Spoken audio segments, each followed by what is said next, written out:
It was a long, complicated presentation, but for a massive piece of work that you've done. Thank you, Alex. So let me open it to questions. Yes, Ramanan. That was really impressive. That was truly impressive. One is a question about your adjustment for higher baseline that you did it. So I didn't quite follow. Did you just assume that 2% reduction if it was starting from a lower baseline, or what was the basis for that? That was the first. The second is, I think the overarching. I mean, I think your presentation summed it up quite nicely. The fact that we don't really have much evidence on comparison across these strategies. There are some strategies for which we have no evidence at all.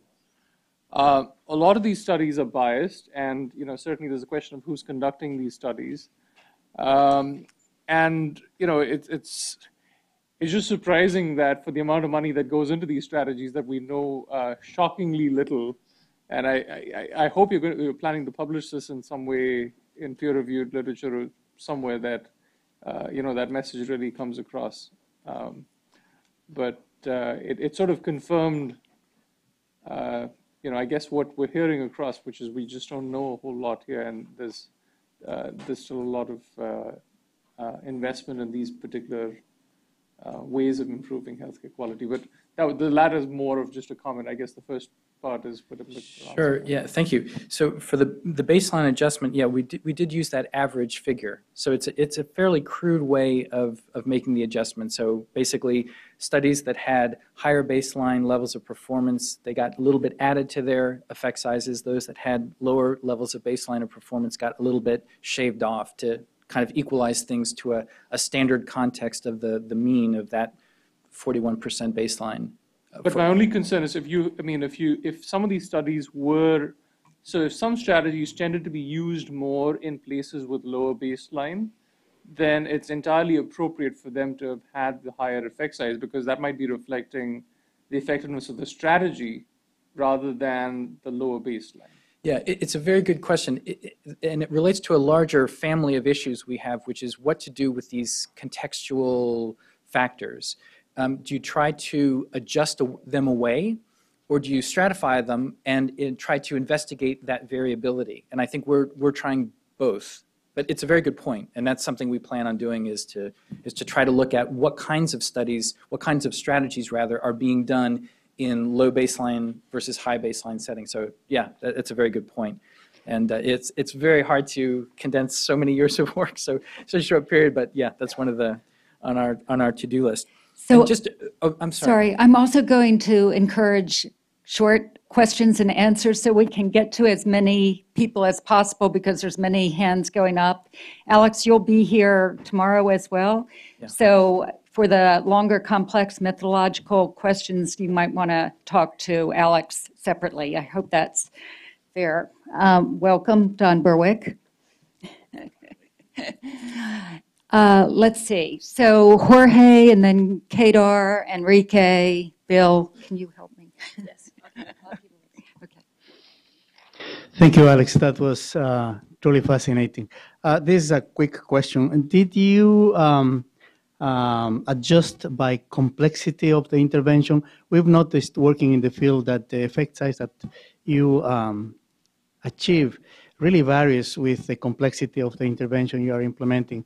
For very simple interventions, you get results that are more bigger than for more complex interventions. So the more complex intervention, it's much more difficult to get effects.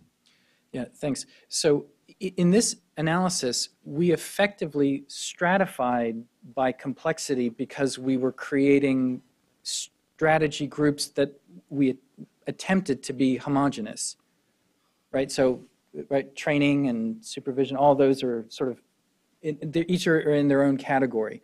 So we're kind of assuming that there's not too much variability of complexity if you're just doing training, let's say.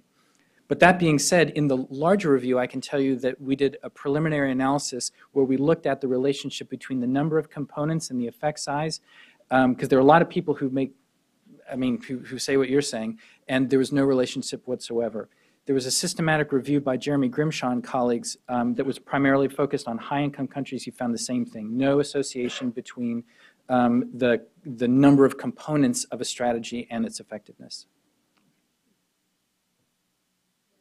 Alex, you showed one example from, I think it was the improvement collaboratives, where when you broaden the definition, you saw a significant decline in the effect size. I'm wondering if you repeated that with the other 5 or 6 categories to see if broadening definition had any effect on the effect size, and what were the conclusions of that analysis? We didn't in this particular analysis, but in the larger analysis from our preliminary results, we found that there was a little bit of that for group problem solving only. So it was some, and some for high intensity training plus supervision. There was some, but nothing like this. Enrique? Alex, congratulations also. My question is, I'm not sure if you took into consideration the scale of the intervention. Is it the same to supervise people in 10 units, 10 people each, or 100 in 1,000 units or whatever? Yeah, that's a great question. So we're kind of just getting into that. It turns out that it's really hard to quantify the scale of the study because they're just so heterogeneous. And so we've been playing around with this idea of just using the number of healthcare providers or the number of service provision sites. And it seems as if, and I think this is what you were hinting at, that as the scope of the study gets larger, effect sizes tend to be smaller. But we're still investigating that because that could also be confounded by the type of strategy that's used. It's a tough question, but.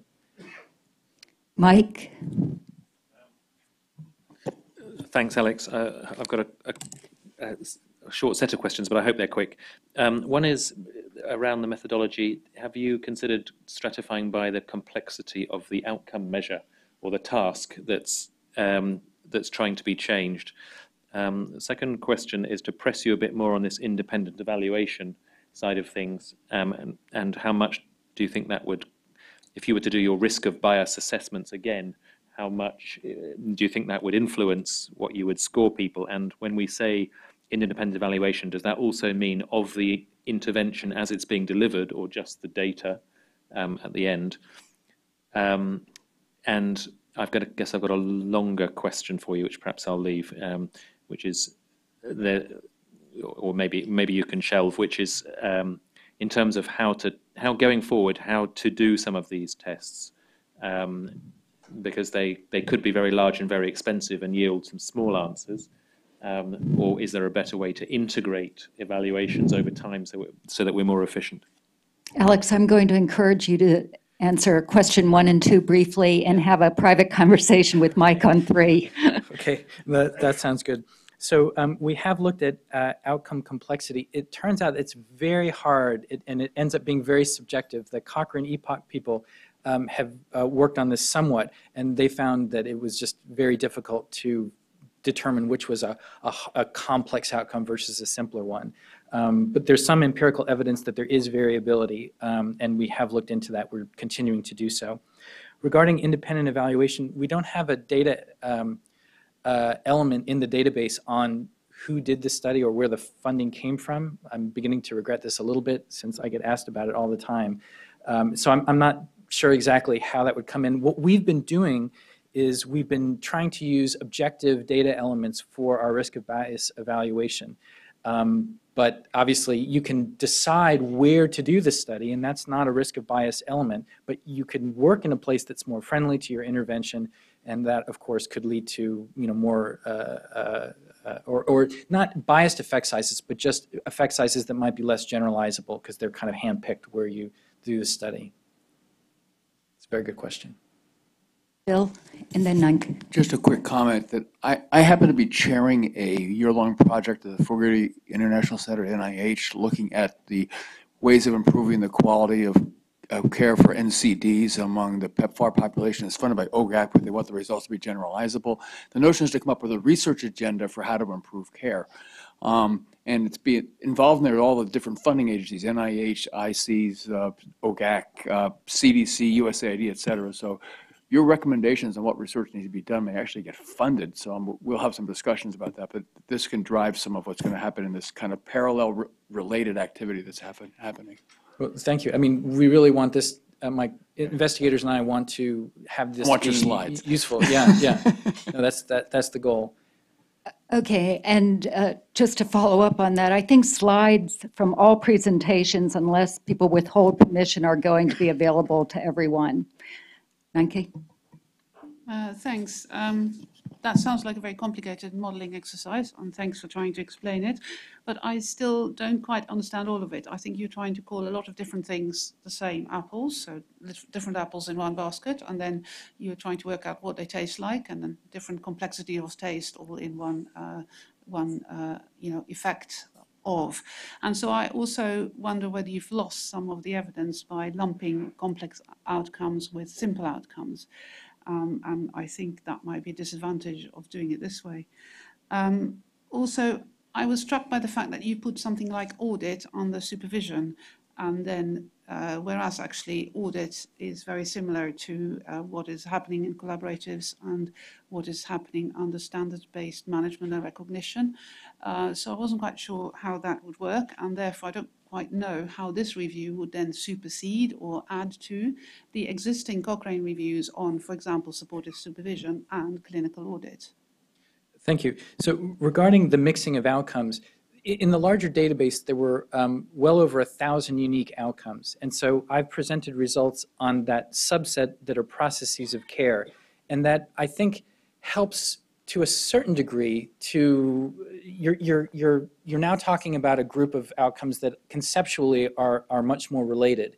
But you're right that there is a spectrum even within that, right? Because asking a simple question, does the child have fever, is pretty simple, but doing really good quality counseling is a lot harder, I think.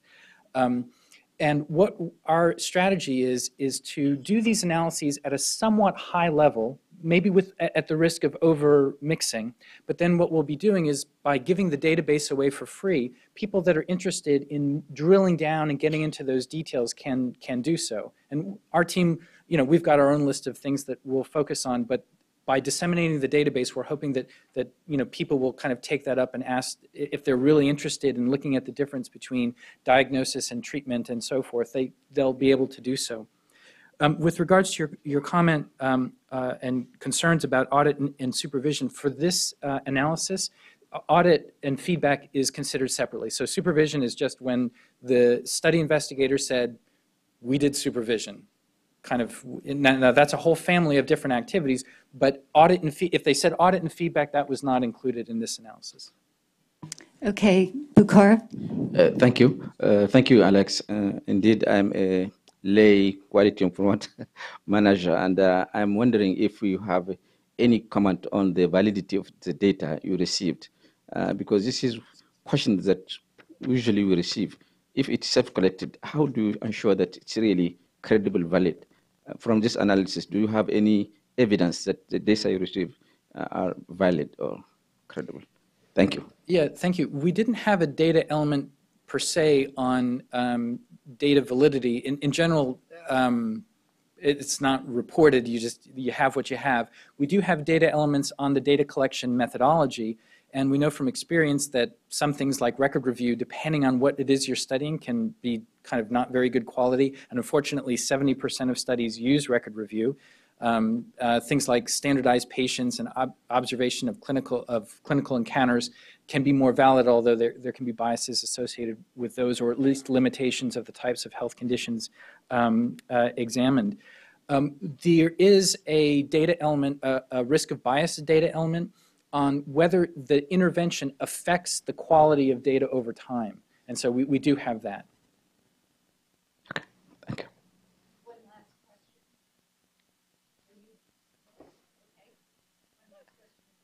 Hi, Alex. Thank you so much for presenting this.